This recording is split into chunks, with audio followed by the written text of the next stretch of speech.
Bonjour, c'est Anne-Sandrine Di Girolamo au micro des Ondes de l'Imo, le podcast immobilier attentif et curieux. Devenir marchand de biens ou apporteur d'affaires dans la conjoncture actuelle, est-ce une option envisageable ? Si oui, à quelles conditions peut-on pratiquer cette activité ? Et quelles qualités faut-il avoir pour réussir ? Quels écueils faut-il éviter ? Et quelles possibilités s'offrent aux professionnels, notamment en termes d'accompagnement ? Avec moi pour évoquer le sujet, Bruno Brosset et Gilles Bal, coprésidents de la commission FNAIM Marchand de biens. Bruno Brosset, bonjour. Bonjour Anne-Sandrine. Gilles Bal, bonjour. Bonjour Sandrine. Également avec moi Didier Lerousseau, qui est président de Imerialis, réseau de franchise de marchands de biens. Didier Lerousseau, bonjour. Bonjour Anne-Sandrine. Et enfin avec moi François Grosbost, qui est professionnel également. Bonjour Anne-Sandrine. La première question sera pour vous, Bruno Brosset. Comment est-ce qu'on peut définir l'activité de marchand de biens ? Alors, l'activité de marchand de biens, n'existe pas dans le dictionnaire.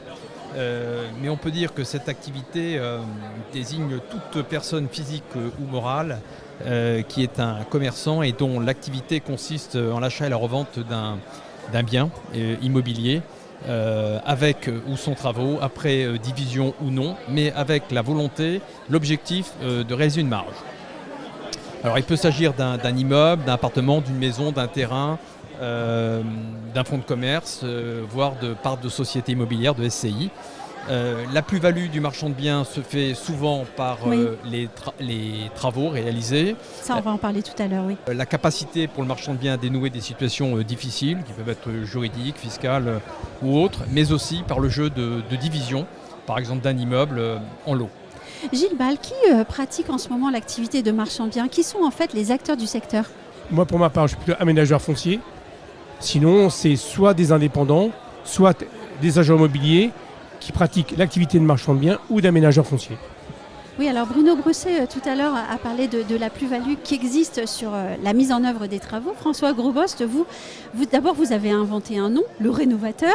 Et la question que j'aimerais vous poser, c'est celle de savoir finalement quel est l'intérêt de mettre en œuvre les travaux dans une opération de marchand de biens ? L'opération est déjà beaucoup plus valorisée à travers la rénovation. Quand on fait l'acquisition d'un bâtiment, bien souvent ce sont des bâtiments qui nécessitent une restructuration par rapport à un découpage qui pourrait être sur une augmentation ou une diminution du nombre de logements, mais aussi sur une restructuration sur l'aspect esthétique du bâtiment. Donc on ne peut pas se limiter, enfin c'est notre vision des choses, on ne peut pas se limiter dans une acquisition sans envisager, rénover et refaire à la fois les façades, les toitures, dans les règles de l'art, à la fois pour valoriser le bien, mais aussi pour accélérer les ventes, puisque les rotations sur une opération sont importantes, ce qui permet d'augmenter le nombre d'opérations.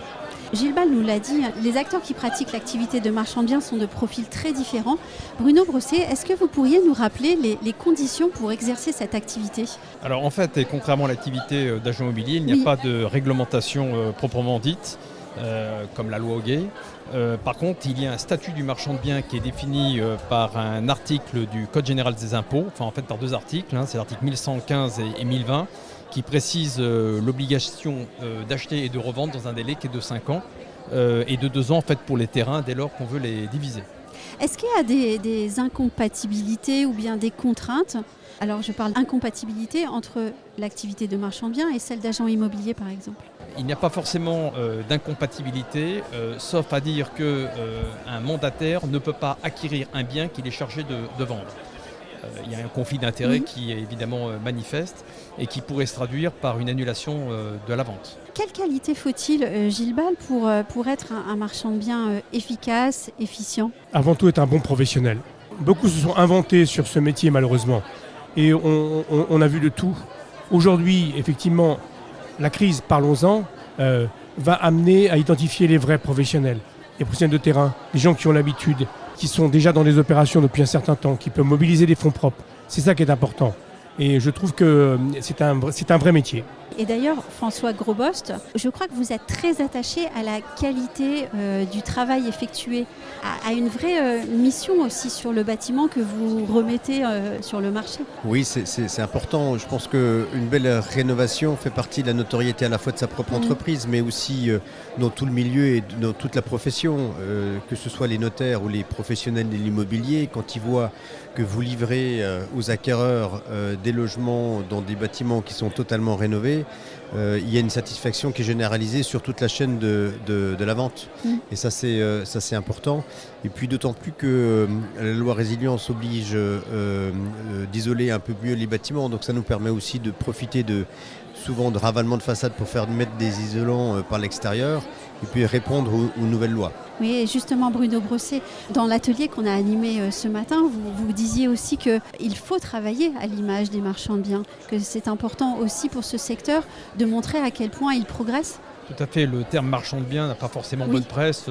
C'est attaché souvent à une image de gens qui sont des profiteurs, qui veulent réaliser des marges très rapidement et sans forcément de valeur ajoutée.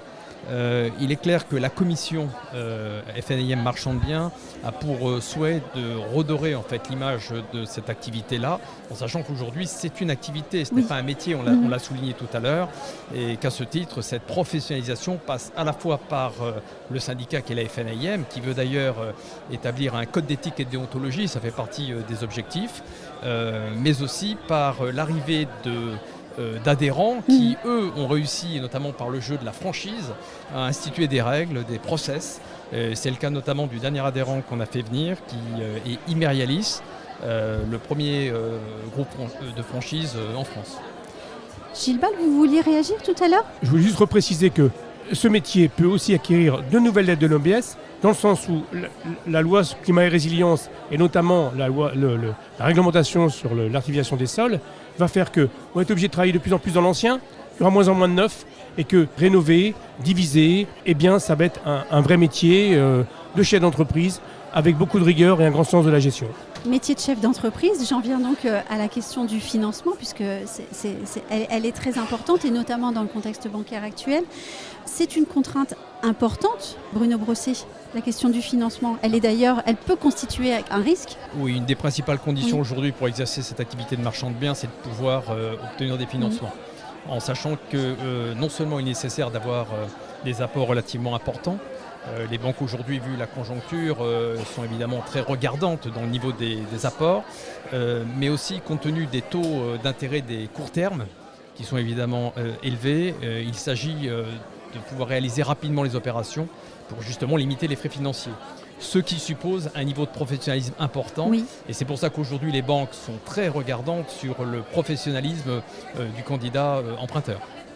Et cette question du financement m'amène à vous, Didier Le Rousseau. Vous êtes le président d'Imerialis, réseau de franchise de marchands de biens. Quel est l'intérêt de rejoindre un réseau de franchise de marchands de biens pour exercer cette activité ou bien devenir apporteur d'affaires pour un agent immobilier ? Gros intérêt en tout cas, c'est principalement de bénéficier de mon expérience. Alors c'est un petit peu présomptueux, j'ai le privilège ou je sais pas l'avantage à ma modeste échelle d'exercer l'activité depuis 2002, la date à laquelle j'ai créé en fait mai 2002 Cap Investissement, qui est la maison mère d'Imerialis. Et donc au fil de mes erreurs, j'ai eu je dirais. Mais on apprend toujours de ses erreurs. Exactement. Et là, en tout cas, j'ai bien appris et je me suis dit, faut faire profiter cette expérience à toutes personnes qui sont désireuses de travailler à mes côtés, rassemblées sous cette image, Imerialis. Et donc, voilà, c'est quelque part l'achat de mon expérience au travers l'adhésion qu'ils font en nous rejoignant. Et en quoi consiste votre accompagnement, votre offre ? Notre offre, c'est... alors tout d'abord, on n'est pas un centre de formation. On a la volonté de s'inscrire dans une démarche de notoriété spontanée, de remplacer un petit peu, même clairement, ces personnes qui étaient dans chaque commune, sur chaque territoire, auxquelles donc les personnes qui souhaitaient se séparer d'un bien pour des sujets de mobilité ou autres, une succession, aller voir spontanément. Et cette démarche, on la remet au goût du jour. On a cette volonté qu'elle se réinstalle. D'ailleurs, c'est une tendance claire qu'on constate. Et donc, c'est autour de cette notoriété qu'on base tout notre développement.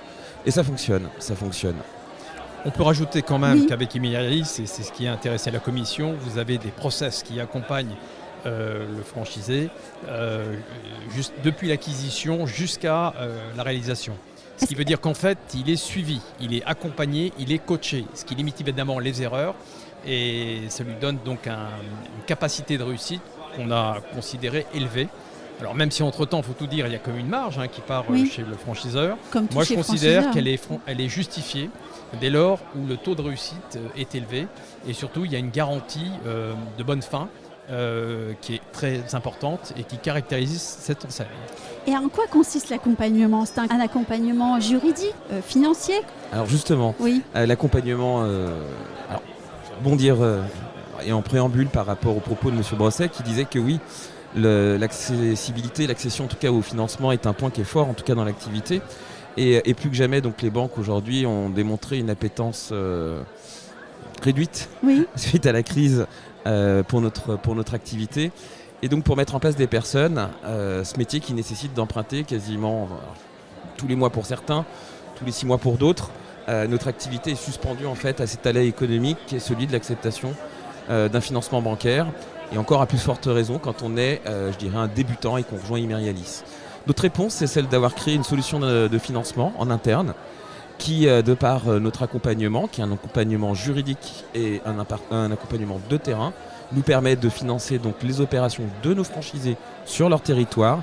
Et ce pourquoi, en fait, nous n'avons encore absolument pas le choix ni le luxe de pouvoir se tromper dans nos orientations.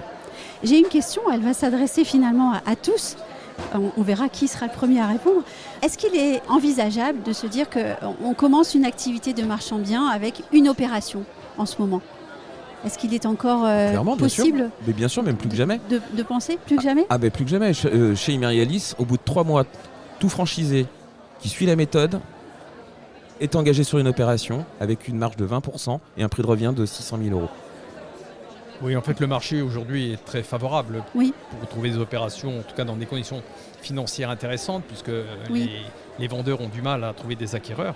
La difficulté, c'est plutôt de les vendre, c'est-à-dire trouver des gens qui sont en situation de trouver des financements pour acheter nos opérations. Ce qui fait que les opérations sont aussi plus longues. Et on revient à la question tout à l'heure sur le risque. Ce qui veut dire qu'il y a aussi un risque de portage. Et c'est vrai que le portage aujourd'hui est élevé et peut réduire la marge. Maintenant, quand on est un professionnel, on réduit souvent ce délai de portage par son réseau qui permet d'avoir ce qu'on appelle une pré-commercialisation acquise dès le départ. Et c'est vrai que quand on joue surtout les leviers que permet d'ailleurs d'offrir Imerialis, on arrive à limiter le risque. Et certains, comme vous, François Grosbost, ajoutent la gestion des travaux, ce qui est obligatoirement une plus-value. Oui, alors c'est une plus-value qui les prix sont en augmentation forcément si c'est rénové, donc la marge est plus importante aussi sur la part des travaux.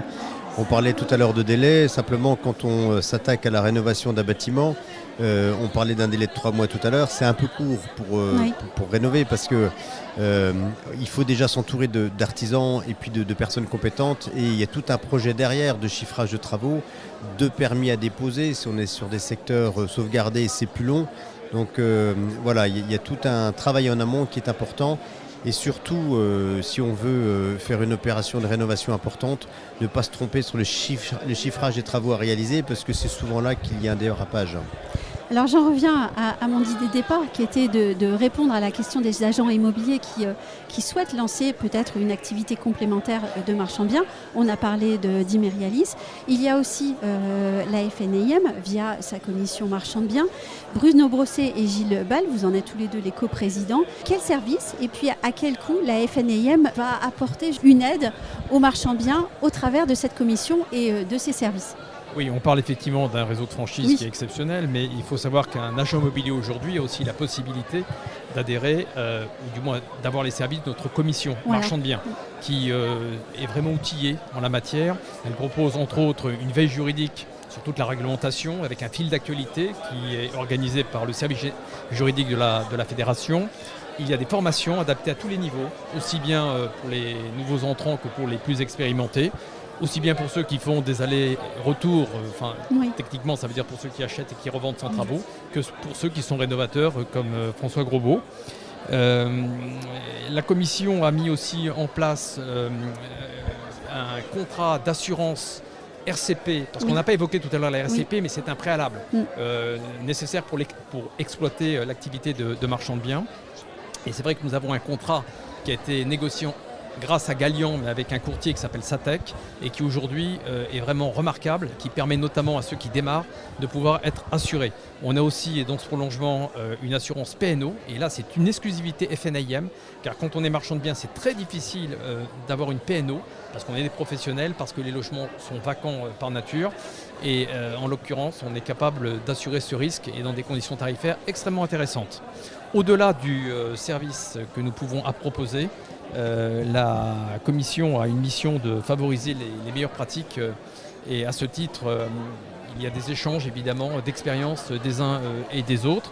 Et à terme, on souhaite valoriser cette profession à travers une charte d'éthique, d'éthique et de déontologie qui permettra, on l'espère, de redorer justement les lettres de noblesse de cette activité pour qu'elle devienne un véritable métier. Et je vous remercie tous les 4 d'avoir bien voulu répondre à mes questions. Merci à vous. Merci Anne-Sandrine. Merci.